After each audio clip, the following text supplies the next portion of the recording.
ইমাম বুখারী আলাইহির রাহমা বুখারী শরীফে কিতাবুল ঈমান একটা পরিচ্ছেদ প্রতিষ্ঠা করেছেন। পরিচ্ছেদের নাম হলো বাবু হুব্বির রাসূল মিনাল ঈমান। রাসূলুল্লাহ সাল্লাল্লাহু আলাইহি ওয়াসাল্লামকে ভালোবাসা ঈমানের অঙ্গ। বলেন, রাসূলুল্লাহ সাল্লামকে ভালোবাসা ঈমান কি ঈমান না? জোরে বলেন। প্রসিদ্ধ হাদিস সবাই জানে, আল্লাহর নবী বলেন, লা ইউমিনু আহাদুকুম হাত্তা আকুনা আহাব্বা ইলাইহি মিন ওয়ালিদিহি ওয়া ওয়ালাদিহি ওয়ান নাসি আজমাইন। আমার উম্মতরা শোনো, তোমরা কেউ পরিপূর্ণ মুমিন হতে পারবে না কতক্ষণ হাত্তা আকুনা আহাব্বা ইলাইহি মিন ওয়ালিদিহি ওয়া ওয়ালাদিহি ওয়ান নাসি আজমাইন, যতক্ষণ পর্যন্ত তোমার পিতার থেকে, তোমার মাতার থেকে, তোমার সন্তানাদির থেকে, তোমার স্ত্রীর থেকে, এক কথায় পৃথিবীর সবচেয়ে বেশি ভালোবাসতে হবে কাকে? আর আসতে বলেন, কাকে? পৃথিবীর সবচেয়ে বেশি ভালোবাসতে হবে কাকে? নবীকে। বলেন, পৃথিবীর সবচেয়ে বেশি ভালোবাসতে হবে কাকে? নবীকে। বাবু হুব্বিন নবী মিনাল ঈমান, নবীকে ভালোবাসা আমাদের ঈমান। এবার নবীকে ভালো আমরা ভাসি কি বাসি না? হাত তুলে বলেন। আমাদের হৃদয়ে নবীর ভালোবাসা আছে না নাই? এবার নবীকে আমরা ভালোবাসবো, এটা মুখে দাবি করলে হবে? হ্যাঁ, নবীকে ভালোবাসতে হবে কিভাবে? মনোযোগ দিয়ে শুনেন। এক নম্বর, নবীকে ভালোবাসতে হবে কিভাবে? উত্তর সহজ, নবীকে ভালোবাসতে হবে সেভাবে যেভাবে নবীকে ভালোবেসেছেন সাহাবায়ে কেরাম। আর আসতে বলেন, নবীকে ভালোবাসতে হবে কিভাবে?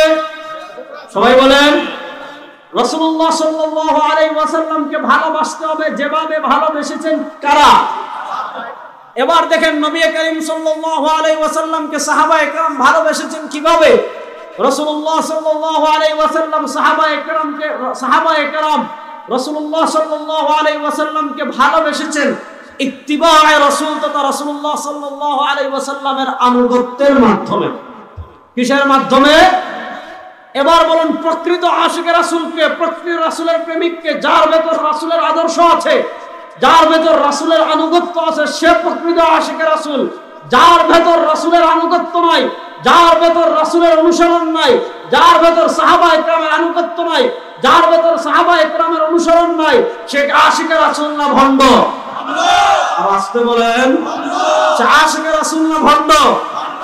খুব মনোযোগ দিয়ে শুনুন। রবিউল আউয়াল চলে আসছে।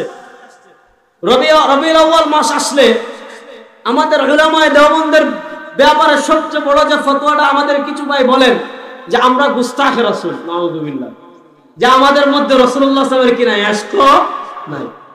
কারণ আমরা ঈদে মিলাদুন নবী পালন করি না, আমরা মাধবদীতে বিশাল জশ্নে জুলুস করি না। করি? কথা বলেন না কেন? এখন বলবে যে এই যে গুস্তাখে রাসূল, আবার কত সুন্দর করে বলবে যে রাসূলুল্লাহ সাল্লাল্লাহু আলাইহি ওয়াসাল্লামের জন্মে পৃথিবীর সবাই খুশি হয়েছে, শুধু রাসূলুল্লাহ সাল্লাল্লাহু আলাইহি ওয়াসাল্লামের জন্মে ইবলিসরা খুশি হয়নি। এই যে দেখেন, ইবলিসের অনুসারী কারা? যারা ঈদে মিলাদুন নবী পালন করতে দেয় না, এদের আমল ইবলিসের সাথে মিলে যায়। নাউযুবিল্লাহ বলেন। ঠিক মেয়ে ওদের চিল্লাই না, ওয়াজ আগে বুঝেন। বলছেন না কথা, মনোযোগ দিয়ে শুনতে হবে। এবার কথাগুলো যেগুলো বলবো খুব মনোযোগ দিয়ে শুনেন। রাসূলুল্লাহ সাল্লাল্লাহু আলাইহি ওয়াসাল্লামের জন্মের কারণে আমরা খুশি কি খুশি না? একটু কথা জুড়ে বলেন। রাসূলুল্লাহ সাল্লাল্লাহু আলাইহি ওয়াসাল্লামকে পেয়ে আমরা খুশি না বেজার? কারা কারা খুশি? হাত তুলেন তো। রাসূলুল্লাহ সাল্লাল্লাহু আলাইহি ওয়াসাল্লামের পৃথিবীতে আগমনে আমরা খুশি না বেজার? এবার বলেন, রাসূলুল্লাহ সাল্লাল্লাহু আলাইহি ওয়াসাল্লামের আগমনের কারণে আমরা যেমন খুশি হয়েছি, সাহাবায়ে কেরাম খুশি হয়েছিলেন কি হন নাই?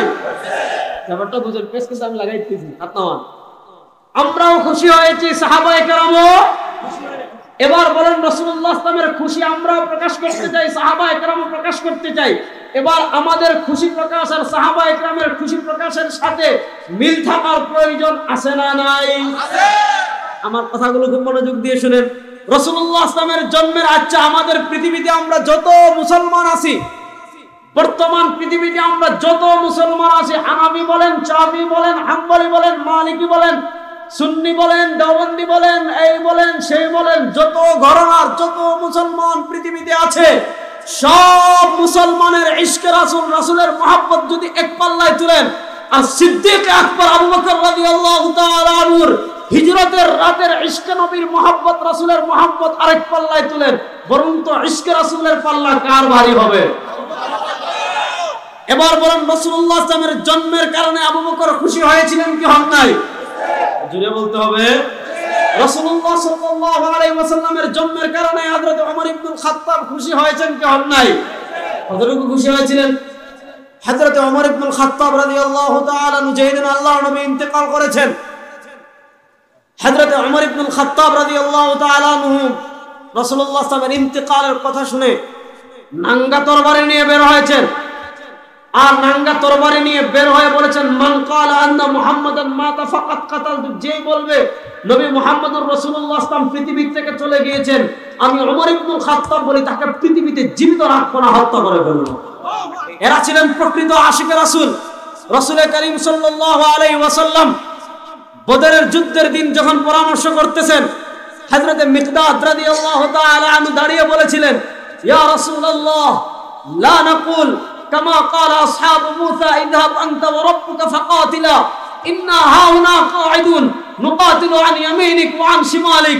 হে আল্লাহর নবী, মূসার অনুসারীরা মূসাকে বলেছিল, ইযহাব আনতা ওয়া রাব্বুকা ফাকাতিলা ইন্না হাউনা কাঈদুন, মূসা তুমি আর তোমার খোদা গিয়ে যুদ্ধ করো, আমরা যুদ্ধে যাব না, আমরা এখানে বসে থাকবো। আমরা তো সেই সঙ্গী না, আমরা নবী মুহাম্মদুর রাসূলুল্লাহর সঙ্গী, আমরা নবী মুহাম্মদুর রাসূলুল্লাহ সাল্লাল্লাহু আলাইহি ওয়াসাল্লামের সংস্রব লাভ করেছি, আমরা নবী মুহাম্মদের জন্য আমাদের জান দিতে পারি। মিকদাদ ইবনে আসওয়াদ বলেন, ইয়া রাসূলুল্লাহ, আমরা আপনার ডানে বামে সামনে পিছনে সব জায়গায় থেকে কাফেরদের সাথে যুদ্ধ করার জন্য প্রস্তুত আছি। এবার বলুন, সাহাবায়ে কেরামের আশিকের সাহাবায়ে কেরামের ইশকে রাসূল থেকে বড় সাহাবায়ে কেরাম থেকে বড় আশিকে রাসূল পৃথিবীতে কেউ আছে? আচ্ছা, কথা বলেন না যে। এবার বলুন, সাহাবায়ে কেরাম নবীর জন্মের কারণে খুশি হয়েছেন কি হন নাই? আচ্ছা বলেন তো, রাসূলুল্লাহ সাল্লাল্লাহু আলাইহি ওয়াসাল্লাম আমার জন্মের কারণে আমি খুশি না বেজার? বলেন আমি খুশি, আমারটা বললাম। আপনাদের এখানে এমন কে আছেন যে জন্মের কারণে আপনি অনেক বেজার, যে পৃথিবীতে না আসলেই হইতো? এমন মানুষ আপনি পৃথিবীতে পাবেন? আমরা প্রত্যেকেই আমাদের জন্মের কারণে খুশি না বেজার? রাসূলুল্লাহ সাল্লাল্লাহু আলাইহি ওয়াসাল্লামের মিলাদুন নবী, মিলাদ মানে জন্ম, আর নবী মানে নবী। রাসূলুল্লাহ সাল্লাল্লাহু আলাইহি ওয়াসাল্লামের মিলাদুন নবী দেখেন, আমাদের কিছু ভাই ফতোয়া দেন যে যারা মিলাদুন নবী মানে না তারা কাফের, তাদের বউটা তালাক। কিছু মানুষ এই ধরনের ফতোয়া দেন না? মিলাদুন নবী মানে না পৃথিবীতে এমন কেউ নাই। মিলাদুন নবী মানে রাসূলের জন্ম, ঠিক না? রাসূলুল্লাহ সাল্লাল্লাহু আলাইহি ওয়াসাল্লাম যদি জন্মগ্রহণই না করেন তাহলে নবী হলেন কিভাবে? রাসূলুল্লাহ সাল্লাল্লাহু আলাইহি ওয়াসাল্লাম যদি জন্মগ্রহণ নাই করেন কুরআন আসলো কিভাবে? রাসূলুল্লাহ সাল্লাল্লাহু আলাইহি ওয়াসাল্লাম যদি জন্মগ্রহণ নাই করেন তাহলে আমরা শরীয়ত ইসলাম এগুলো পেলাম কোথায়? আর রাসূলুল্লাহ সাল্লাল্লাহু আলাইহি ওয়াসাল্লাম যদি জন্মগ্রহণ নাই করেন তাহলে আমরা তার উম্মাহ হলাম কিভাবে? তাহলে মিলাদুন নবী মানে রাসূলের জন্ম। রাসূলুল্লাহ সাল্লাল্লাহু আলাইহি ওয়াসাল্লামের জন্ম পৃথিবীর কেউ অস্বীকার করে না। এবার বলেন, রাসূলুল্লাহ সাল্লাল্লাহু আলাইহি ওয়াসাল্লামের জন্মে রাসূলুল্লাহ সাল্লাল্লাহু আলাইহি ওয়াসাল্লাম খুশি হয়েছিলেন কি হন নাই? রাসূলুল্লাহ সাল্লাল্লাহু আলাইহি ওয়াসাল্লামের জন্মে আমরা খুশি না বেজার? আমরাও রাসূলুল্লাহ সাল্লাল্লাহু আলাইহি ওয়াসাল্লামের জন্মে খুশি, সাহাবায়ে কেরাম রাসূলুল্লাহ সাল্লাল্লাহু আলাইহি ওয়াসাল্লামের জন্মে খুশি, খুদ রাসূলুল্লাহ সাল্লাল্লাহু আলাইহি ওয়াসাল্লাম নিজেও তার জন্মে খুশি। আমরা রাসূলুল্লাহর জন্মের কারণে খুশি প্রকাশ করতে চাই, ভালো কথা। সাহাবায়ে কেরাম খুশি প্রকাশ করেছেন, ভালো কথা। খুদ রাসূলুল্লাহ সাল্লাল্লাহু আলাইহি ওয়াসাল্লাম খুশি প্রকাশ করেছেন, ভালো কথা। এবার বলেন, আপনি যদি প্রকৃত আশিকে রাসূল হন, আপনার খুশি প্রকাশ সাহাবায়ে কেরামের খুশি প্রকাশের সাথে মিল থাকার প্রয়োজন আছে না নাই? আপনার খুশি প্রকাশের ধরন রাসূলুল্লাহ সাল্লাল্লাহু আলাইহি ওয়াসাল্লামের খুশি প্রকাশের সাথে মিল থাকার প্রয়োজন আছে না নাই? এবার মনোযোগ দিয়ে শুনাই, মুসলিম শরীফের হাদিস শুনাই। হযরত আবু কাতাদা আল আনসারী রাদিয়াল্লাহু তাআলা থেকে হাদিস আসছে, সুইলা রাসূলুল্লাহ সাল্লাল্লাহু আলাইহি ওয়াসাল্লাম আন সিয়াম ইয়াউমিল ইসনাইন। আল্লাহ নবী সাল্লাল্লাহু আলাইহি ওয়াসাল্লাম প্রত্যেক সপ্তাহের সোমবারে রোজা রাখতেন। কি বারে? বলেন না, কি বারে? আল্লাহ নবী সাল্লাল্লাহু আলাইহি ওয়াসাল্লাম প্রত্যেক মাসের প্রত্যেক সোমবারে রোজা রাখতেন। হযরত আবু কাতাদা আল আনসারী রাদিয়াল্লাহু তাআলা আনহু বলেন, রাসূলুল্লাহ সাল্লাল্লাহু আলাইহি ওয়াসাল্লামকে জিজ্ঞাসা করা হলো যে আপনি প্রত্যেক সোমবারে কেন রোজা রাখেন? আল্লাহ নবী তিনটা কারণ হাদিসে বলেছেন। আল্লাহ নবী বলেন, আমি সোমবারে জন্মগ্রহণ করেছি, এজন্য আমি সোমবারে রোজা রাখি। তাহলে আল্লাহ নবী সাল্লাল্লাহু আলাইহি ওয়াসাল্লাম জন্মগ্রহণ করেছেন কি বারে? সবাই বলেন। আল্লাহ নবী ইসলাম প্রত্যেক সোমবারে কি রাখতেন? রোজা রাখতেন। এক নম্বর কারণ, নবী জন্মগ্রহণ করেছেন। দুই নম্বর কারণ বলেন, ওয়া ফীহি উবআসু আলাইয়া, আল্লাহ নবী সাল্লাল্লাহু আলাইহি ওয়াসাল্লামের উপর সর্বপ্রথম ওহী আসছে সোমবারে। সর্বপ্রথম ওহী আসছে সোমবারে। একটা কারণ পেলাম, রাসূলুল্লাহ সাল্লাল্লাহু আলাইহি ওয়াসাল্লাম সোমবারে জন্মগ্রহণ করেছেন। 2 নম্বর কারণ পেলাম, সোমবারে আল্লাহর নবীর উপর প্রথম ওহী এসেছে। 3 নম্বর কারণ, ইমাম তিরমিজি রাহিমাহুল্লাহ শামাইলুল মুহাম্মাদিয়াতে, আমরা যেটাকে বলি শামাইলুত তিরমিজি, আমাদের দাওরা হাদিসে পড়া হয়, শামাইলুত তিরমিজিতে আল্লাহ হযরত ইমাম তিরমিজি আলাইহির রাহমাহ হাদিস এনেছেন। আল্লাহর নবী বলেন, বান্দার আমল প্রত্যেক সোমবার আর বৃহস্পতিবার আল্লাহর কাছে পেশ করা হয়। ইন্নী উহিব্বু আন উ'রাদা আমালি ওয়া আনা সাইম, আর আমি পছন্দ করি আমার আমলকে এমন অবস্থায় আল্লাহর কাছে পেশ করা হয় যে আমি রোজাদার। যেহেতু সোমবারে বান্দার আমল আল্লাহর কাছে পেশ করা হয়, এজন্য রাসূলুল্লাহ সাল্লাল্লাহু আলাইহি ওয়াসাল্লাম প্রত্যেক সোমবারে রোজা রাখতেন। তাহলে রাসূলুল্লাহ সাল্লাল্লাহু আলাইহি ওয়াসাল্লাম সোমবারে রোজা রাখতেন কয় কারণে? 1 নম্বর, সোমবারে রাসূল কি করেছেন? জন্মগ্রহণ করেছে। 2 নম্বর, সোমবারে তার উপর প্রথম ওহী এসেছে। 3 নম্বর, সোমবারে বান্দার আমল আল্লাহর কাছে পেশ করা। এই 3 কারণে রাসূলুল্লাহ সাল্লাল্লাহু আলাইহি ওয়াসাল্লাম সোমবারে রোজা রাখতেন। 3 কারণের এক কারণ, সোমবারে তিনি কি করেছেন? জন্মগ্রহণ করেছেন। আচ্ছা বলেন তো, সপ্তাহে রাসূলুল্লাহ সাল্লাল্লাহু আলাইহি ওয়াসাল্লাম প্রত্যেক সোমবারে রোজা রাখতেন, মাস হয় কয় দিনে? সবাই বলেন। আচ্ছা, এক মাসের সপ্তাহ হয় কয়টা? 4টা। তাহলে কমসে কম মাসের সোমবার আসে কয়টা? 4টা। কমসে কম 4টা। কমসে কম কয়টা? 4। তাহলে আল্লাহ নবী সাল্লাল্লাহু আলাইহি ওয়াসাল্লাম প্রত্যেক সোমবারে যদি রোজা রাখতেন, তাহলে এক মাসে তিনি রোজা রাখতেন কয়টা? 4টা, 4 সোমবার। এবার বলুন তো, কয় মাসে 1 বছর হয়? বলেন না। তাহলে প্রত্যেক মাসে যদি তিনি 4 দিন সোমবারে রোজা রাখেন, তাহলে প্রত্যেক বছরে 12 মাসে 4-12, বলেন না, 4-12। তাহলে আল্লাহ নবী ইসলাম তার জন্ম উপলক্ষে প্রত্যেক বছরে কমসে কম 48 দিন কি করতেন? রোজা রাখতেন। এবার বলুন, আপনি যদি প্রকৃত আশিকে রাসূল হন, আপনার কাজ নিজের মন গড়া কোনো কিছু করা না, যা রাসূল যা করেছেন তা করা। আমার কথাটা বুঝেন? আপনি যদি প্রকৃত আশিকে রাসূল হন, তাহলে আপনি কি নিজের মন গড়া কোনো কিছু করবেন না? রাসূলুল্লাহ সাল্লাল্লাহু আলাইহি ওয়াসাল্লাম যা করেছেন তা করা। এবার বলেন, রাসূলুল্লাহ সাল্লাল্লাহু আলাইহি ওয়াসাল্লাম তার জন্মদিন পালনের জন্য বাৎসরিক একটা তারিখ নির্ধারণ করেছেন না প্রত্যেক সপ্তাহে একদিন রোজা রেখেছেন? দেন পেশটা লাগে এখানে। এবার আপনি যদি প্রকৃত আশিকে রাসূল হন, আল্লাহ বলেন, কুল ইন কুনতুম তুহিব্বুনাল্লাহ ফাত্তাবিউনি ইউহিব্বুকুমুল্লাহ। তুমি যদি প্রকৃত আশিকে রাসূল হও, তুমি যদি প্রকৃত আশিকে রাসূল হও, তাহলে তোমার রাসূলের সুন্নতের অনুসরণ করার দরকার আছে না নাই? এবার তুমি যদি প্রকৃত আশিকে রাসূল হও, তাহলে বছরে একদিন ঈদে মিলাদুন নবী পালন করবা আর প্রত্যেক সোমবারে রোজা রাখবা। সোমবারে রোজা রাখার খবর নাই। দেখেন, আল্লাহর নবী নির্ধারণ করেছেন দিনকে, তারিখকে না। খুব মনোযোগ দিয়ে হাদিসটা বুঝেন, শিক্ষিত সমাজের ভাইরা বুঝেন। আল্লাহ নবী ইসলাম নির্ধারণ করেছেন বারকে, সোমবার। সোমবার সপ্তাহে আসে একদিন, মাসে আসে কমসে কম 4 দিন, বছরে আসে কমসে কম 48 দিন, 54 দিনও কোনোবার আসে। আল্লাহ নবী তারিখকে নির্ধারণ করেননি, বরং আল্লাহ নবী নির্ধারণ করেছেন বারকে, আর আমরা নির্ধারণ করে ফেলেছি তারিখকে। এবার বলুন, 12 রবিউল আউয়াল বছরে আসে কয় দিন? কোন সাহাবীর থেকে। খুব মনোযোগ দিয়ে কথাটা বুঝবেন। প্রথম কথা, আল্লাহ নবী সাল্লাল্লাহু আলাইহি ওয়াসাল্লামের 63 বছর জীবনে 12 রবিউল আউয়াল আল্লাহ নবী রোজা রেখেছেন, বা আল্লাহ নবী জশ্নে জুলুসে ঈদে মিলাদুন নবী পালন করেছেন, অথবা এই দিনকে ঈদ বানিয়েছেন। আল্লাহর নবীর 63 বছর জীবনীতে এরকম একটা প্রমাণ কেউ দেখাতে পারবে না। আল্লাহ নবীর 63 বছর জীবনে আপনি পাবেন সোমবারের রোজা রাখার কথা। এবার আপনি যদি প্রকৃত আশিকে রাসূল হন, আপনি নবীর সুন্নতের অনুসরণ করেন, রাসূলুল্লাহ সাল্লাল্লাহু আলাইহি ওয়াসাল্লামের আগমনের খুশি হিসাবে প্রত্যেক সোমবারে রোজা রাখেন, পৃথিবীর কেউ আপনাকে বাধা দিবে না। দেখেন, আল্লাহ নবী রাখছেন রোজা, আমরা বানাইছি ঈদ, ঠিক না? আল্লাহ নবী রাখছেন আমরা বানাইছি। আল্লাহ নবী পালন করেছেন রোজার মাধ্যমে বছরে কমসে কম 48 দিন, আর আমরা পালন করি বছরে কয় দিন? একদিন। আবার এটার নাম ঈদ। এখন তো আগে বলতো ঈদে মিলাদুন নবী, এখন এটার নাম হয়েছে সাইয়্যিদুল আ'য়াদ, সকল ঈদের সেরা ঈদ। আচ্ছা বলেন, কিছু সময়ের জন্য ধরে নিলাম ঈদে মিলাদুন নবী সাইয়্যিদুল আ'য়াদ, সকল ঈদের সেরা ঈদ। এবার বলুন, এই ঈদের সকল ঈদের শেষ যে ঈদ সেরা ঈদ, এই ঈদ 12 রবিউল আউয়াল আল্লাহ নবী ইসলাম তার 63 বছরের জীবনে একবার করেছেন? আর আসতে বলেন, হযরত আবু বকর সিদ্দিক রাদিয়াল্লাহু তাআলা আনহু করেছেন, হযরত ওমর ইবনে খাত্তাব রাদিয়াল্লাহু তাআলা করেছেন, হযরত উসমান গনি রাদিয়াল্লাহু তাআলা করেছেন। মনোযোগ দিয়ে শুনেন, ইসলামের ইতিহাসে ঈদ হলো দুইটা। ঈদ হলো কয়টা? একটা হলো ঈদুল ফিতর, আরেকটা হলো ঈদুল একটা হলো ঈদুল ফিতর, আরেকটা হলো ঈদুল আযহা। হ্যাঁ, ইসলামের উৎসবের ঈদ হলো দুইটা।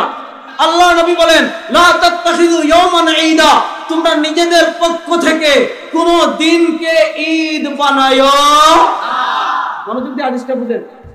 আল্লাহ নবী বলেন, লা তাত্তাখিযু ইয়াওমান ঈদা,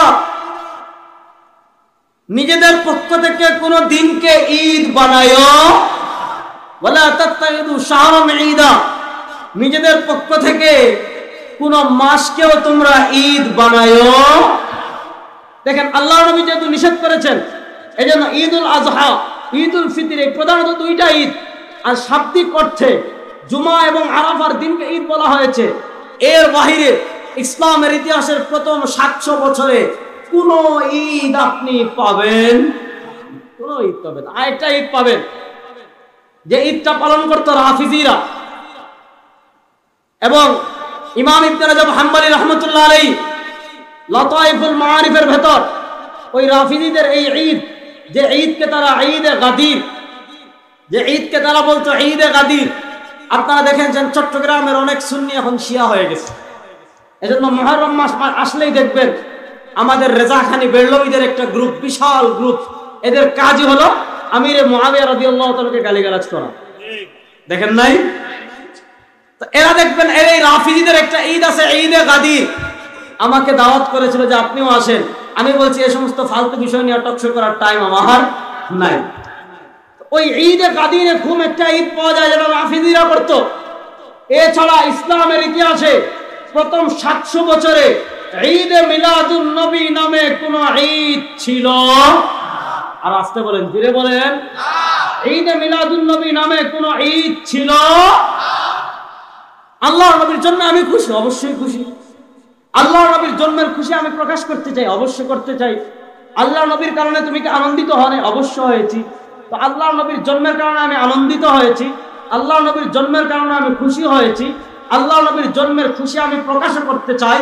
সব কথায় আমি একমত, আপনার আবেগকে আমি মহব্বত করি। কিন্তু আমি বলি, আপনিও খুশি হয়েছেন, রাসূলুল্লাহ সাল্লাল্লাহু আলাইহি ওয়াসাল্লাম খুশি হয়েছেন, আবু বকর রাদিয়াল্লাহু তাআলা খুশি হয়েছেন, ওমর রাদিয়াল্লাহু তাআলা খুশি হয়েছেন। রাসূলুল্লাহ সাল্লাল্লাহু আলাইহি ওয়াসাল্লাম তার জন্মের খুশি উদযাপন করেছেন কিভাবে? রাসূলুল্লাহ সাল্লাল্লাহু আলাইহি ওয়াসাল্লাম তার জন্মের খুশি উদযাপন করেছেন প্রত্যেক সোমবার রোজা রাখার মাধ্যমে। আপনি যদি প্রকৃত আশিকে রাসূল হন, আপনি সোমবার রোজা রাখেন, পৃথিবীর কেউ আপনাকে বাধা দিবে না। এখন দেখেন, আল্লাহ নবী ইসলামের একটা হাদিস শুনাই। আল্লাহ নবী সাল্লাল্লাহু আলাইহি ওয়াসাল্লাম বলেন, লা তাত্তাবিআন্না সুনানা মান কানা ক্বাবলাকুম শিবরাম বিশিবরিন ওয়া দিরাআম বিদিরাইন।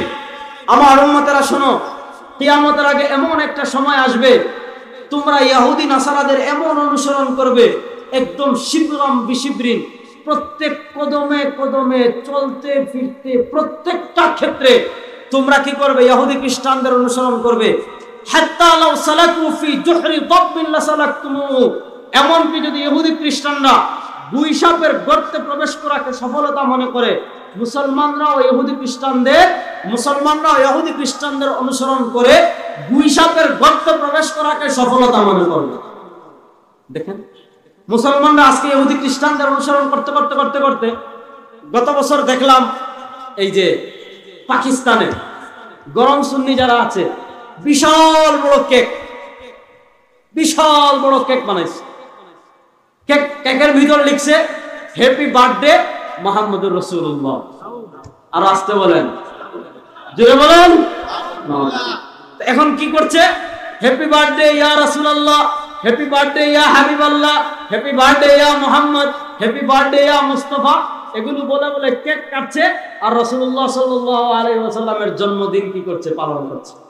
প্রথম কথা শুনেন, রাসূলুল্লাহ সাল্লাল্লাহু আলাইহি ওয়াসাল্লাম কোন মাসে জন্মগ্রহণ করেছেন এটা নিয়ে মতভিন্নতা আছে। ইমাম ইবনে আসাকির রাহিমাহুল্লাহ তারিখে দিমাশক, যেটা বিশাল প্রায় 85 খণ্ডে ছেপেছে, তারিখে দিমাশকেও এনেছেন। এরপর হযরত আব্দুল্লাহ ইবনে আমর ইবনে আস রাদিয়াল্লাহু তাআলার কথা, জুবাইর ইবনে বাক্কালের কথা, এরপরে ইমাম ইবনে কাসির রাহিমাহুল্লাহ আল বিদায়া ওয়ান নিহায়াত এনেছেন। হযরত আব্দুল্লাহ ইবনে আমর ইবনে আস সহ কারো কারো মত হলো আল্লাহ নবী সাল্লাল্লাহু আলাইহি ওয়াসাল্লাম রমাদান মাসে জন্মগ্রহণ করেছেন। কোন মাসে? প্রথম কথা, আল্লাহ নবী কোন মাসে জন্মগ্রহণ করেছেন সেটা নিয়ে ইখতিলাফ আছে। সফরের কথা আছে, শাবানের কথা আছে, এটা সঠিক নয়। কিন্তু অধিকাংশ ইমাম ইবনে কাসির রাহিমাহুল্লাহ যেটা বলেছেন, সুম্মাল জামহুর আলা আন্না যালিকা কানা ফি রবিউল আউয়াল, যে ইমাম ইবনে কাসির রাহিমাহুল্লাহ আল বিদায়া ওয়ান নিহায়াতে লিখেছেন, অধিকাংশ ইমামদের কথা হলো আল্লাহ নবী সাল্লাল্লাহু আলাইহি ওয়াসাল্লাম রবিউল আউয়ালে জন্মগ্রহণ করেছেন। রবিউল আউয়ালের কত তারিখ এটা নিয়ে কেউ বলেছেন 8 তারিখ, কেউ বলেছেন 2 তারিখ। 8 তারিখের মতকে খুব একটা গুরুত্বপূর্ণ তথ্য আপনাদেরকে দিই, একটু মনোযোগ দিয়ে শুনেন। আমাদের যে সকল ভাইরা এখন ঈদে মিলাদুন নবী আমাদের দেশে ব্যাপকভাবে পালন করেন, ঈদে মিলাদুন নবী যখন প্রথম ইরবিলে শুরু হয়, মুজাফফর উদ্দিন যখন বাদশা মুজাফফর উদ্দিন সাহেব ইরবিলের বাদশা মুজাফফর উদ্দিন যখন প্রথম ঈদে মিলাদুন নবী আনুষ্ঠানিকভাবে 700 হিজরিতে শুরু করেন, তখন ঈদে মিলাদুন নবীর প্রথম যে কিতাব লিখেছিলেন ইবনু দেহিয়া রাহিমাহুল্লাহ, যে কিতাব লিখেছিলেন ওই কিতাবের নাম হলো আত-তানবীর ফি মাউলিদিল বাশীর ওয়ান নাদির। এই কিতাবের নাম। শিক্ষিত সমাজ যারা আছেন একটু মনোযোগ দিয়ে শুনেন। এখনকার ঈদে মিলাদুন নবীর ফজিলত সংক্রান্ত বেশ কিছু হাদিস, জাল হাদিস আমাদের সমাজে ছড়ানো হয়েছে এবং পুরো রবিউল আউয়াল মসজিদের মিম্বরে আমাদের সুন্নি ভাইরা এই হাদিসগুলো বলেন যে 1 নম্বর আবু বকর রাদিয়াল্লাহু তাআলা নামে হাদিস জাল করেছে, ওমর রাদিয়াল্লাহু তাআলা নামে হাদিস জাল করেছে, উসমান রাদিয়াল্লাহু তাআলা নামে হাদিস জাল করেছে, ইমাম শাফির নামে জাল করেছে, হাসান বসরির নামে জাল করেছে, আবু বকর রাদিয়াল্লাহু তাআলা নামে হাদিস জাল করেছে। কি হাদিস? যে আবু বকর রাদিয়াল্লাহু তাআলা কি বলেছেন, মান আনফাকা দিরহামান ফি কিরাআতি মাউলিদিন নবী, যেই ব্যক্তি ঈদে মিলাদুন নবীতে 1 টাকা খরচ করবে, কান রাফিকি ফিল জান্নাহ, সে ব্যক্তি জান্নাতে আমার সাথে থাকবে। সুবহানাল্লাহ। আরো হাদিস আছে যে হযরত ওমর রাদিয়াল্লাহু তাআলা বলেছেন, যে ব্যক্তি কি করবে, মিলাদুন নবীতে কিছু টাকা খরচ করবে, ফাকা আন্নামা, সে যেন ফাকা আন্নামা ইশতারাকা ফি গাজওয়াতি হুনাইন ওয়া বাদর, এই ধরনের সে যেন বদর এবং হুনাইনের যুদ্ধে অংশগ্রহণ করলো। এই যে হাদিসগুলো আমাদের সুন্নি ভাইরা কি করেন, বর্ণনা করেন ঈদে মিলাদুন নবীর ফজিলত প্রমাণ করতে গিয়ে, এই সবগুলো জাল এবং মিথ্যা। বলেন এই সবগুলো, বলেন সবগুলো জাল এবং এগুলো বর্ণনা করা জায়েজ। গত বছর আপনারা দেখেছেন ঈদে মিলাদুন নবী নিয়ে একটা বড় ডিবেট হয়েছিল আমার সাথে, আমি ছিলাম আর আমাদের মুফতি শামসুদ্দ আশরাফ হাফিজাহুল্লাহ ছিলেন। ওনাদের উত্তরবঙ্গের এক বড় আলেম আছেন ডক্টর ইরশাদ আল বুখারী, এবং 2017-তে আমাদের ডক্টর ইনায়েতুল্লাহ আব্বাসী সাহেবের সাথে যখন মিলাদ কিয়াম নিয়ে এই ইসলামিক ফাউন্ডেশনে, তারপরে যাত্রাবাড়ি মাদ্রাসায় ডিবেট হওয়ার কথা ছিল, ওখানে ইনায়েতুল্লাহ আব্বাসী সাহেবের পরে দ্বিতীয় যে মুনাজির ছিলেন ডক্টর ইরশাদ আল বুখারী, তার নামও ছিল ওই ডক্টর ইরশাদ আল বুখারী, যে তাদের দ্বিতীয় মুনাজির যিনি ছিলেন, তার সাথে গত বছর আমি ঈদে মিলাদুন নবী নিয়ে ডিবেট করেছি। এবং আপনারা দেখেছেন যে উনি ওই ইবনে আব্বাস রাদিয়াল্লাহু তাআলা জাল হাদিসটা এনেছেন, যে ইবনে আব্বাস রাদিয়াল্লাহু তাআলা আনহুর ঘরে একদিন মিলাদুন নবীর আলোচনা করেছিলেন। আল্লাহ নবী সাল্লাল্লাহু আলাইহি ওয়াসাল্লাম দেখে এত খুশি হয়ে বললেন, হাল্লাত লাকুম শাফাআতি, তোমার জন্য কি আমার শাফাআত ওয়াজিব। এটা একদম সনদ ছাড়া জলজন্ত জাল হাদিস। কোন আশিকের রাসূল জীবনে এই ধরনের জাল হাদিস বর্ণনা করতে পারে না। আপনি যদি জেনে শুনে জানেন সনদ নাই, হাদিস জাল, তারপরেও জাল হাদিস বর্ণনা করেন, আপনি প্রকৃত আশিকের রাসূল না, আপনি আশিকের রাসূলের পরিচয় নাম ধারণ করে আপাদমস্তক ভণ্ড ছাড়া কিছু না।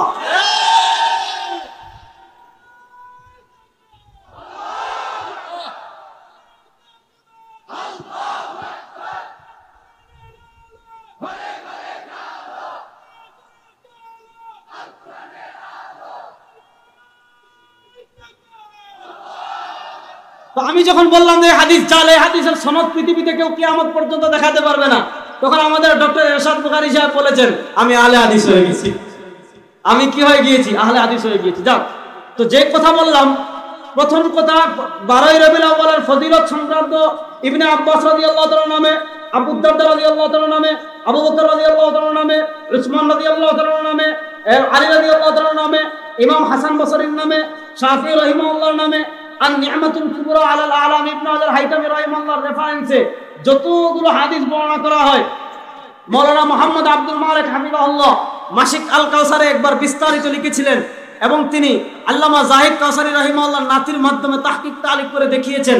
ইবনে হাজার হাইতামি রাহিমাহুল্লাহ তার অরিজিনাল আর নি'মাতুল কুবরা আলাল আলামের নুসখায় এই ধরনের হাদিস নাইও, এজন্য এই সমস্ত হাদিসগুলো নির্ভেজাল জাল। বলেন, এই ধরনের হাদিসগুলো নির্ভেজাল, এই ধরনের হাদিস বর্ণনা করা জায়েজ নাই। এক নম্বর বললাম। দ্বিতীয় কথা বুঝেন, ওই ইবনে দাহিয়া রাহিমাহুল্লাহ তার নিয়ে দুই ধরনের বক্তব্য আছে, আমি তার ব্যাপারে কোনো কথা বলছি না।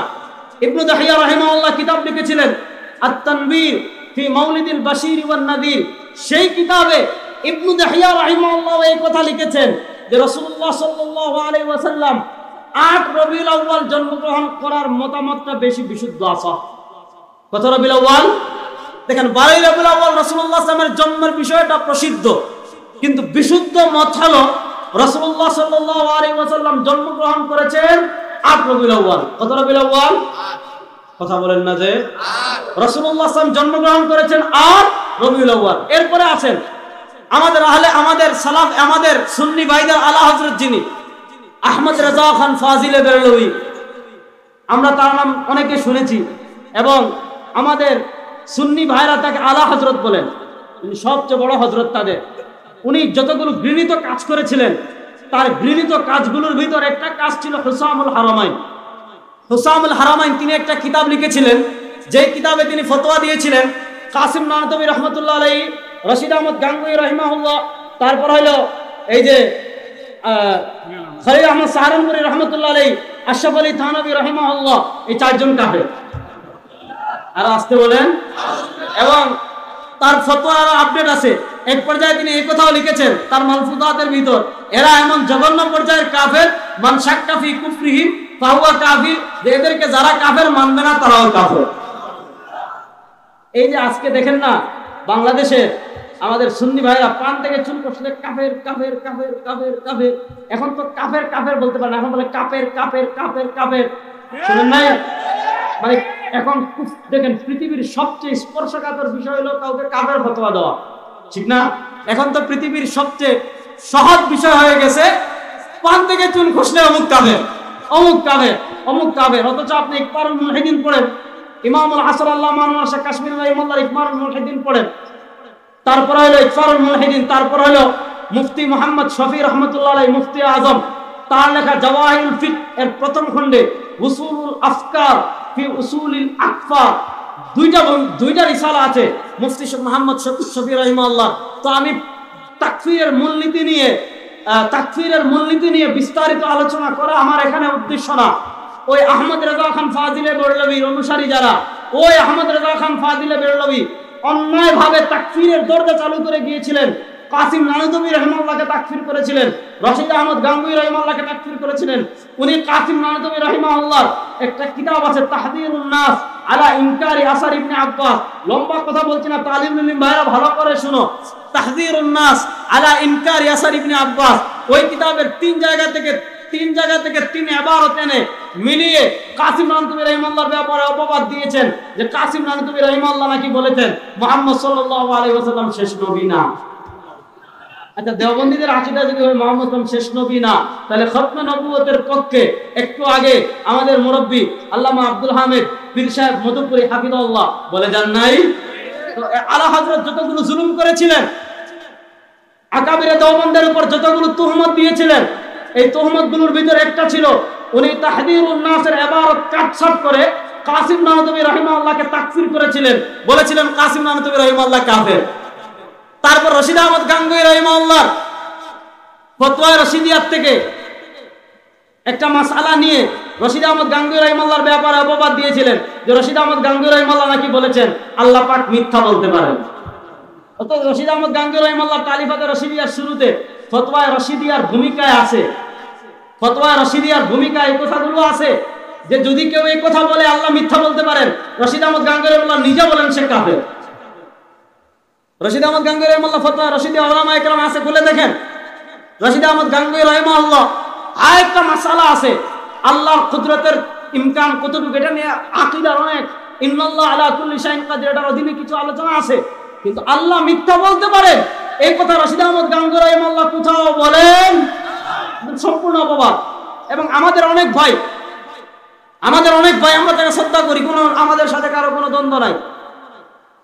আপনি মিলাদ কিয়াম করেন, সমস্যা নাই, কিন্তু আপনি যখন পাবলিক প্লেসে এই কথাগুলো বলবেন যে দেওবন্দিরা মিথ্যা কথা বলে, কারণ তাদের আকীদাই হইল আল্লাহ মিথ্যা বলতে পারেন। আমাদের শুনলাম ওই দিন আমাদের মুহতারাম লুৎফুর রহমান ফরায়েদি হাফিজাহুল্লাহ, ওনার ব্যাপারে বলা হয়েছে যে এই ফরায়েদি মৌলভী মিলাদ কিয়ামের পাশে এইভাবে হাত জোড় করে মাফ চেয়েছে, এরা মিথ্যা বলতে পারে কারণ তাদের আকাবিরদের আকীদা হইল আল্লাহ নাকি মিথ্যা বলতে পারেন। আর আসতে বলেন, অথচ রশিদ আহমদ গাঙ্গুহি রাহিমাহুল্লাহ এই কথাগুলো লিখেছেন। যদি কেউ এমন কথা বলে যে আল্লাহ মিথ্যা বলতে পারেন সে কাফের, এটা গাঙ্গুহি রাহিমাহুল্লাহ, রশিদ আহমদ গাঙ্গুহি রাহিমাহুল্লাহ ফতোয়া রশিদিয়া নিজে লিখেছেন। এজন্য আপনি আমাদের বিরোধিতা করেন, সমস্যা নাই, বিরোধিতা করতে গিয়ে খবরদার আমাদের আকাবিরদের নামে কোনো মিথ্যাচার কখনো করবেন না। তো উনি এই যে কাজটা করেছিলেন যে তাহদিরুন নাস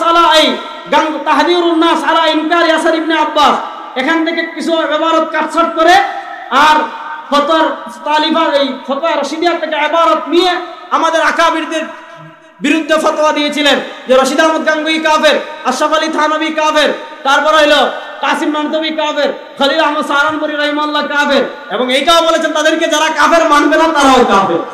উনি প্রথম যখন এই ফতোয়া দিয়েছেন, এখন মনে করেন তার ফতোয়া কে মানে, বুঝেন না, ওনার ফতোয়া কে মানে। উনি কি করেছিলেন তখন উনি জালিয়াতি করে আরবদের আলেমের সাইন এনেছিলেন, আরবের কিছু আলেমদেরকে এগুলো আরবি করে তিনি পাঠিয়েছিলেন, পাঠিয়ে এই ফতোয়াগুলো এনে উপমহাদেশে চরম ফিতনা সৃষ্টি করেছিলেন।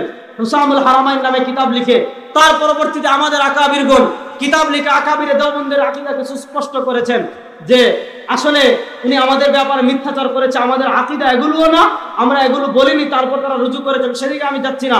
তো আহমদ রেজা খান ফাদিল বেরলভী রহমতুল্লাহ আলাইহি, যাকে আমাদের বেদাতি বাইরা আলা হযরত বলেন, তার লেখা কিতাব আছে নুতকুল হিলাল। ওই আহমদ রেজা খান বেরলভী ও নুতকুল হিলালে বলেছেন রাসূলুল্লাহ সাল্লাল্লাহু আলাইহি ওয়াসাল্লামের জন্ম হলো 8 রবিউল আউয়াল। কত রবিউল আউয়াল? আর আসতে বলেন, রাসূলুল্লাহ সাল্লামের জন্ম হলো 8 রবিউল। রাসূলুল্লাহ সাল্লাল্লাহু আলাইহি ওয়াসাল্লাম 12 রবিউল আউয়াল জন্মগ্রহণ করেছেন, এটা প্রসিদ্ধ মত। কিন্তু অনেক ইমামগণ, ফয়জুল কাদিরের ভিতর মুনাবি, উনি বলেছেন 12 তারিখেরটা হলো আশহার প্রসিদ্ধ, কিন্তু আসাহ বিশুদ্ধ হলো আল্লাহ নবী সাল্লাল্লাহু আলাইহি ওয়াসাল্লাম জন্মগ্রহণ করেছেন 8 রবিউল আউয়াল। আপনি যতই রবিউল আউয়ালের কথা বলেন, 8 রবিউল আউয়ালের কথা বলেন, 12 রবিউল আউয়ালের কথা বলেন, 2 রবিউল আউয়ালের কথা বলেন, 10 রবিউল আউয়ালের কথা বলেন, রাসূলুল্লাহ সাল্লাল্লাহু আলাইহি ওয়াসাল্লাম রবিউল আউয়াল মাসে জন্মগ্রহণ করেছেন, কিন্তু আল্লাহর নবী রবিউল আউয়ালে কখনো কোনো ধরনের ঈদ পালন করেন না। আর আসতে বলেন, আল্লাহর নবী 12 রবিউল আউয়াল কখনো কোনো ঈদ পালন করেন না। এবার কথা হলো আল্লাহর নবীর জন্মের কারণে যে আমরা খুশি, আল্লাহর নবীর জন্মের কারণে আমরা 12 রবিউল আউয়াল ঈদ বানাতে পারি কি পারি না? আল্লাহর নবী বলেন, আমার উম্মতেরা শুনো, লা তাত্তাখিযু ইয়াওমান ঈদা ওয়া লা তাত্তাখিযু শাহরান ঈদা। আল্লাহর নবী বলেন, আমার উম্মতেরা নিজেদের পক্ষ থেকে কোনো দিনকে ঈদ বানায়ো। আর আসতে বলেন, নিজেদের পক্ষ থেকে কোনো দিনকে ঈদ বানায়ো। দেখেন কত জঘন্য কথা এগুলো। আমি একটা দলিল দিই, এটা দিয়ে আলোচনা শেষ করবো, মনোযোগ দিয়ে শুনেন। আপনি বা ঈদে মিলাদুন নবী পালন করবেন, আপনার ব্যাপার, কিন্তু আপনি আমাদেরকে আবু লাহাবের সাথে মিলাইয়েন না, আমাদেরকে কি করেন না বলে কি, দেখেন কি যুক্তিতে। রাসূলুল্লাহ সাল্লাল্লাহু আলাইহি ওয়াসাল্লামের চাচা ছিল আবু লাহাব, বলেন না কে?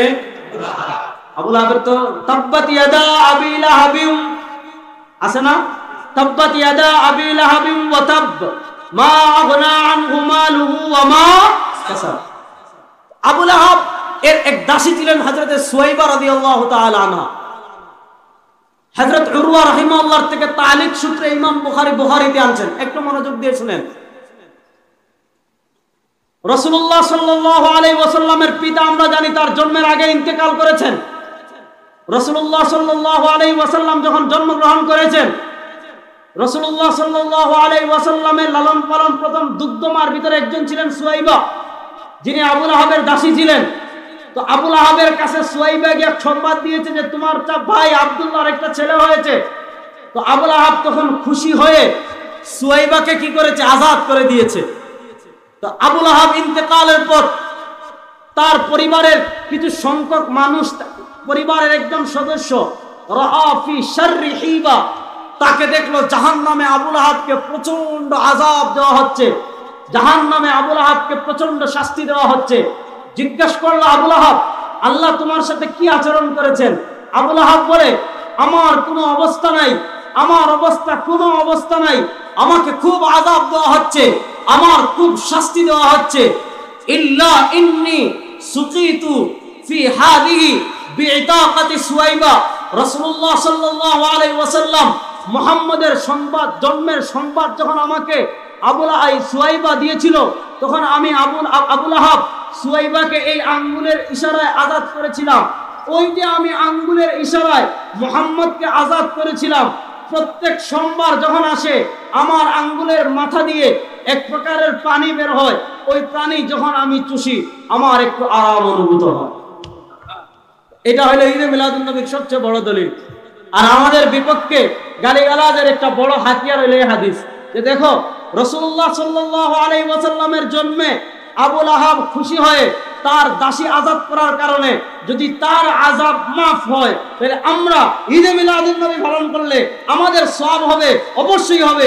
ঈদে মিলাদুন নবী আমরা আবু লাহাব যদি ঈদে মিলাদুন নবী পালন করার কারণে, রাসূলুল্লাহর জন্ম পালন করার কারণে জাহান্নামে তার আযাব লাঘব হয়, তাহলে আমরা ঈদে মিলাদুন নবী পালন করতে সমস্যা কোথায়? এটা বোঝার দরকার আছে না নাই? একটু মনোযোগ দিয়ে শুনেন। আবু লাহাব এর দাসী ছিলেন সুয়াইবা। আবু লাহাবের দাসী ছিলেন, সবাই বলেন, আবু লাহাবের দাসী ছিলেন সুয়াইবা রাদিয়াল্লাহু তাআলা আনহা। সুয়াইবা রাদিয়াল্লাহু তাআলা আনহাকে আবু লাহাব কখন আজাদ করেছেন, এটা মতানৈক্যপূর্ণ বিষয়। মুহাদ্দিসগণের মত হলো রাসূলুল্লাহ সাল্লাল্লাহু আলাইহি ওয়াসাল্লামের জন্মের খবর পেয়ে আজাদ করেছেন, কিন্তু ইতিহাসবিদদের মত হলো আল্লাহ নবী সাল্লাল্লাহু আলাইহি ওয়াসাল্লাম এর জন্মের খবর শুনে সুয়াইবাকে আজাদ করেননি, বরং সুয়াইবাকে আজাদ করেছেন বাদামা হাজারান নবী সাল্লাল্লাহু আলাইহি ওয়াসাল্লাম ইলাল মদিনা। আল্লাহ নবী সাল্লাল্লাহু আলাইহি ওয়াসাল্লাম মদিনায় হিজরত করার পর। কয়টা রেফারেন্স দেই, মনোযোগ দিয়ে শুনেন। ইমাম ইবনে সাদ রাহিমাহুল্লাহ তাবকাতুল কুবরা এনেছেন, ইমাম ইবনে আব্দুল বার মালিক রাহিমাহুল্লাহ ইস্তিআব এনেছেন। ইমাম ইবনুল জাওজি রাহিমাহুল্লাহ বলেছেন যে সুয়াইবা কানাত তাকরিমুহা রাসূলুল্লাহ সাল্লাল্লাহু ওয়া খাদিজা, সুয়াইবাকে আল্লাহ নবী এবং খাদিজা রাদিয়াল্লাহু তাআলা আনহা মহব্বত করতেন, সম্মান করতেন।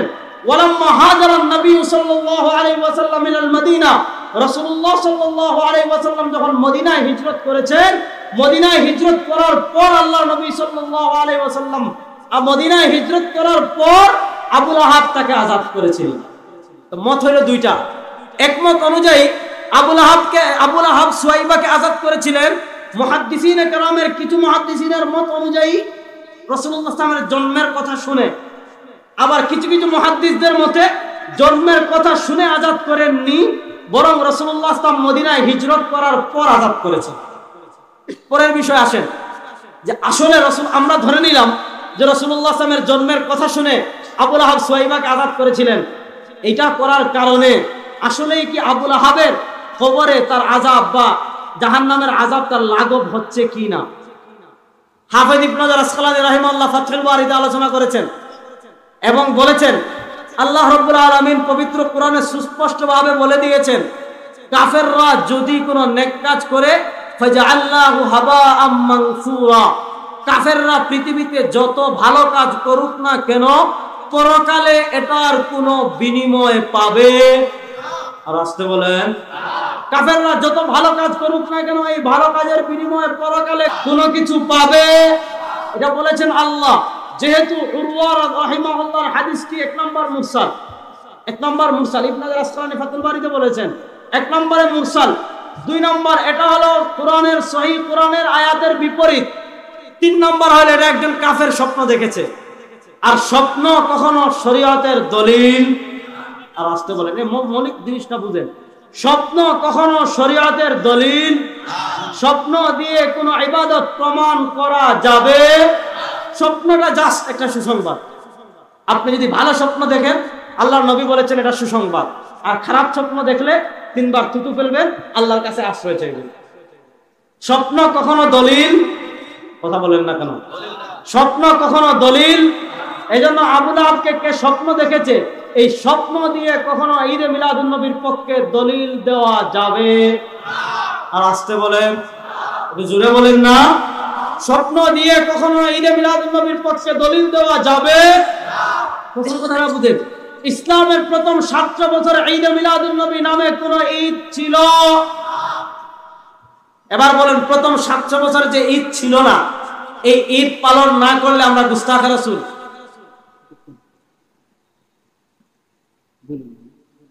এই ঈদ পালন না করলে কি আমরা গুস্তাখ রাসূল? এই ঈদ পালন না করলে কি আমরা রাসূলের দুশমন? এই ঈদ পালন না করলে কি আমার অন্তরে রাসূলের মহব্বত নাই? এখন এই ঈদ পালন না করলে আপনি যদি বলেন আমার অন্তরে রাসূলের মহব্বত নাই, তাহলে আমি বলবো এই ঈদ আবু বকর পালন করেননি, ওমর পালন করেননি, উসমান পালন করেননি, আলী পালন করেননি, রিদওয়ানুল্লাহি আলাইহিম আজমাইন আল্লাহর নবীর কোন সাহাবী পালন করেননি। তাহলে আপনি কি বলবেন আল্লাহর নবীর কোন সাহাবীর অন্তরে ইশকে রাসূল ছিল? লা হাওলা ওয়ালা কুওয়াতা ইল্লা। এবার বলেন, আমাদের অন্তরে রাসূলুল্লাহর মহব্বত আছে না নাই? আর আসতে বলেন, আমরা রাসূলুল্লাহ সাল্লাল্লাহু আলাইহি ওয়াসাল্লামকে ভালোবাসি কি বাসি না? আমরা রাসূলুল্লাহ সাল্লাল্লাহু আলাইহি ওয়াসাল্লামের জন্মের কারণে, পৃথিবীতে আসার কারণে আমরা খুশি না বেজার? এটা কথা বলে না যে রাসূলুল্লাহ সাল্লাল্লাহু পৃথিবীতে আগমনের কারণে, ইসলাম পাওয়ার কারণে, জান্নাতের সন্ধান পাওয়ার কারণে, কোরআন পাওয়ার কারণে, হাদিস পাওয়ার কারণে আমরা খুশি না বেজার? এবার এই খুশি আমরা প্রকাশ করতে চাই কি চাই না? কথা বলেন, সেই খুশি আমরা প্রকাশ করতে চাই কি চাই না? এখানে দেখেন, এই কথাগুলোতে সবাই একমত, মৌলিক এই কথাগুলোতে সবাই একমত। রাসূলুল্লাহ সাল্লাল্লাহু আলাইহি ওয়াসাল্লাম জন্মগ্রহণ করেছেন, মিলাদুন নবী রাসূলের জন্ম পৃথিবীতে আছে, সবাই একমত। 2 নম্বরটা শুনেন, রাসূলুল্লাহ সাল্লাল্লাহু আলাইহি ওয়াসাল্লামের জন্মের কারণে আমরা খুশি, সবাই একমত। রাসূলুল্লাহ সাল্লাল্লাহু আলাইহি ওয়াসাল্লামের জন্মের প্রকাশ আমরা সবাই করতে চাই, সবাই একমত। এতে পৃথিবীর কারোর মধ্যে কোনো ইখতিলাফটা লেগে গেছে প্রকাশ ভঙ্গি নিয়ে। আমরা বলি ওইভাবে প্রকাশ করব যেভাবে করেছেন নবী, আমরা বলি ওইভাবে প্রকাশ করব যেভাবে করেছেন নবীর সাহাবী, নবী এবং নবীর সাহাবায়ে কেরাম কিভাবে প্রকাশ করেছেন। সোমবার রোজা রাখার মাধ্যমে আপনি যদি প্রকৃত আশিকে রাসূল হন, প্রত্যেক সোমবার রোজা রাখার মাধ্যমে নবীর জন্মদিনের খুশি পালন করেন, নিজের মন গড়া পদ্ধতিতে 12 রবিউল আউয়াল ঈদ মিলাদুন নবী পালন করার মাধ্যমে। এখন তো মাশাআল্লাহ জশ্নে জুলুসে ঈদ মিলাদুন নবী, বিশাল বড় গাড়ি, এটাকে ফুল দিয়ে, তারপরে হইলো নানা আলোকসজ্জা দিয়ে সাজাবে, আর তাদের পীর সাহেবকে এত মালা পরাবে যে আর পীর কোথায়, মানুষের মালা মানে এত বেশি গলায়, হাতে, শরীরে, মানে এত বেশি মালা দে যে পীর সাহেবকে খুঁজে পাওয়া যায় না, ঠিক না? এখন আপনি গাড়িতে করে বিশাল শোডাউন দিলেন, এটার নাম কি ইশকে রাসূল? এটা কি ইশকে নবী না ভণ্ডামি? এই যে মানে জশ্নে জুলুসে ঈদে মিলাদুন নবী, এটা শুরু হওয়ার, এটা বাংলাদেশে, এটা মেড ইন পাকিস্তান, এটা শুরু এই মানে 50 বছর হয়নি এখন, এটা শুরু হওয়ার এখনো কি হয়নি, 50 বছরও হয়নি। এখন ইশকে রাসূলের এটা সবচেয়ে বড় কি হয়ে গিয়েছে।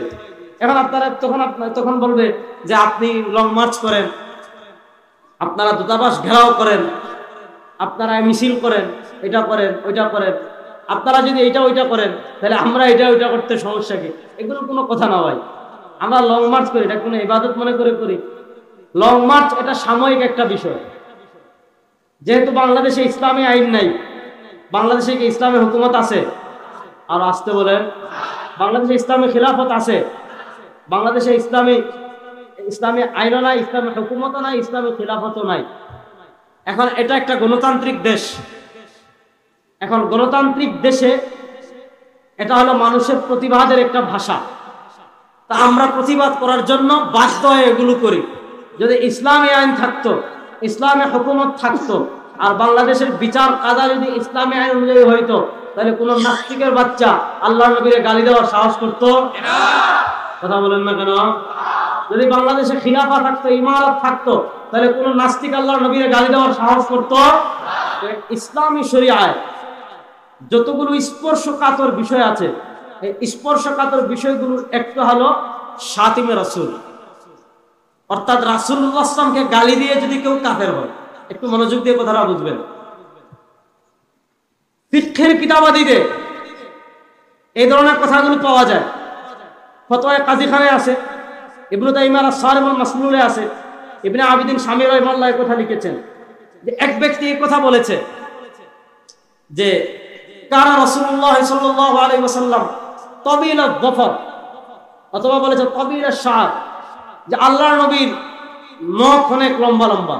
কথা বলেছে ইউরিদু ইস্তিখফাফা, সে যে বলল আল্লাহর নবীর নখ অনেক লম্বা লম্বা, কথা কেন বলেছে? আল্লাহর নবীর সম্মান খাটো করার জন্য। যদি আল্লাহর নবীর সম্মান খাটো করার জন্য কেউ এই কথা বলে যে আল্লাহর নবীর নখ লম্বা ছিল, এই কথা বলতে দেরি, এই কুরাঙ্গার কাফের হইতে দেরি না। কথা বলেন না কেন? আল্লাহর নবীর সম্মানকে খাটো করার জন্য যদি কেউ কোনো কথা বলে, মুসলমান না কাফের? আর আসতে বলেন, দেখেন আল্লাহর নবীর একাধিক বিয়ে নিয়ে যদি কেউ আপত্তি তুলে, মুসলমান না কাফের? আর কথা বলেন না কেন? আল্লাহর নবীর একাধিক বিয়ে নিয়ে যদি কেউ আপত্তি তুলে, মুসলমান না কাফের? আম্মা জান আয়েশা রাদিয়াল্লাহু তাআলা কে বিয়ে করার কারণে যদি কেউ রাসূল সাল্লাল্লাহু আলাইহি ওয়াসাল্লামের চরিত্রের উপর আপত্তি তুলে, মুসলমান না কাফের? এটা এমন জঘন্য কাফের, তাকে যে কাফের মানবে না সেও